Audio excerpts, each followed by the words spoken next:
Hi there, it's Melissa with melissaesplin.com. I'm here to show you a little bit more about the Sakura Koi watercolor field sketch box. They have come out with a bunch of different ones in the past.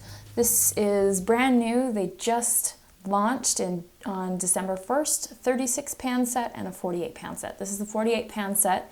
It's just about 6 inches by 8 inches. It's a good size. It is super compact, doesn't take up a whole lot of space on your desk or on your lap if you're on the go. And the colors are super vibrant. I've just created this color card here of what these colors actually look like on paper, and they're super saturated colors. You can mute it down if you'd like. But I really, really love how bright they are and how vibrant they stay on the paper. You look over here at these more earthy tones, you'll see this granulation in the gradation, and it is spectacular. It's very reminiscent of Daniel Smith watercolors, which I love. So, but without the price tag. So it's much more affordable than Daniel Smith. It's compact, and it's a great set. I've done some various projects with the Sakura Koi sketch box lately, and it's just so nice because I usually have a million papers on my desk at any given time. So it is nice to have something that doesn't take up a whole lot of space, and I can still use it within my workflow. It's got great quality. Let's do a little pine bough with the materials so you can see it in action. One of the things that I really like about this set is the fact that you have some really great muted greens. Sometimes you get these watercolor sets that have just, the greens are way too jewel tone, and it really just, it doesn't look good. I don't like them. I want my muted greens, and of course you can always mix your muted greens, and that's totally fine. But it is nice to just have those ready to rock and roll. I particularly love these greens right here. You've got, you know, something reminiscent to a hooker's green, just sort of a lighter, not quite a lime green, sort of a muted lime. And then this looks a lot like chromium oxide, which I use a ton of. So I really like these greens right here. The browns and the more neutral colors are also really great. You've got a lot of different colors to choose from.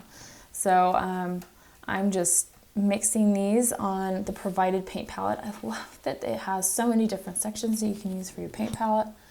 You know, you really just have, you can dirty up that paint palette and just, it works really well. You can go back to those colors, and you're not, you know, you have a lot of options simply because you have so many different compartments, but also, you know, the compartments allow you to create larger quantities of mixed colors, which I really, really like.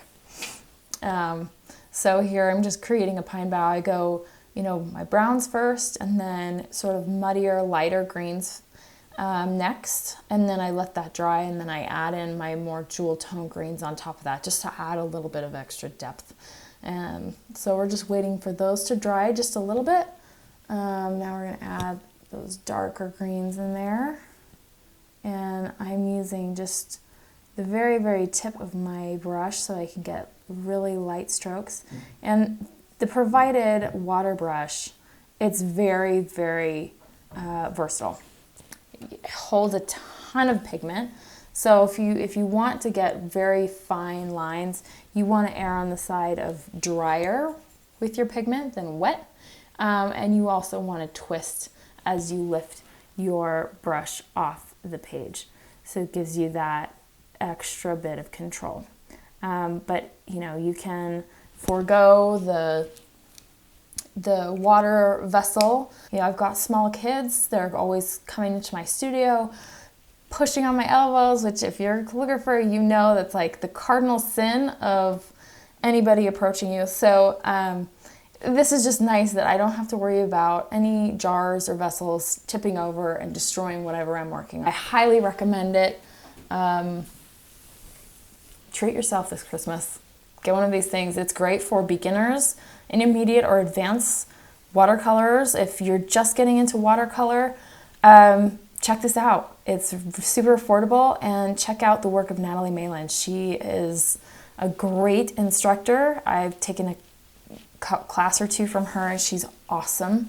And you can learn a little bit more about doing foliage and stuff that's really popular right now. So good luck, enjoy, and hit me up in the comments if you have any questions about these materials, or if you have any recommendations on what you'd like me to review next. Take care.